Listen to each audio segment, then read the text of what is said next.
আজকে আমার প্রিয় মানুষ জীবনে প্রথমবারের মতো এইচএসসি এক্সাম দিচ্ছে। যেহেতু তার জীবনের এত গুরুত্বপূর্ণ একটা দিন, আমি না গেলে তো হয়ই না। এই জন্য তার এক্সাম শেষে আমি তাকে নিতে যাচ্ছি।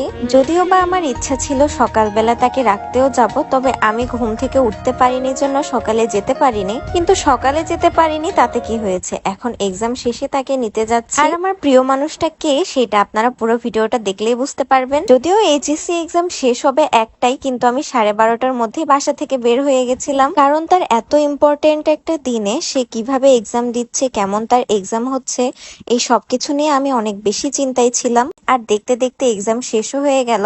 এখন বাজে 1টা। তো দেখছি স্টুডেন্টরা সব বের হচ্ছে। কলেজের সামনে এত বেশি ভিড় হয়েছিল যে আমি আমার প্রিয় মানুষকে খুঁজেই পাচ্ছিলাম না। আমি অলরেডি এক্সাম শেষ হওয়ার আধা ঘন্টা আগে এসেছি, আবার এক্সাম শেষ হওয়ার পরেও প্রায় 25-26 মিনিট দাঁড়িয়েছিলাম, তারপরও দেখতে পাচ্ছিলাম না। মানে এত ভিড়ের মধ্যে, এত ছেলে মেয়ের মধ্যে আমি তাকেই খুঁজে পাচ্ছিলাম না। আর এক্সাম শেষ হওয়ার প্রায় দীর্ঘ 26 মিনিট পরে আমি আমার প্রিয় মানুষের দেখা পাই। ফাইনালি এই হচ্ছে আমার প্রিয় মানুষ। এটা ছিল তার জীবনে প্রথমবার এইচএসসি এক্সাম দেওয়া।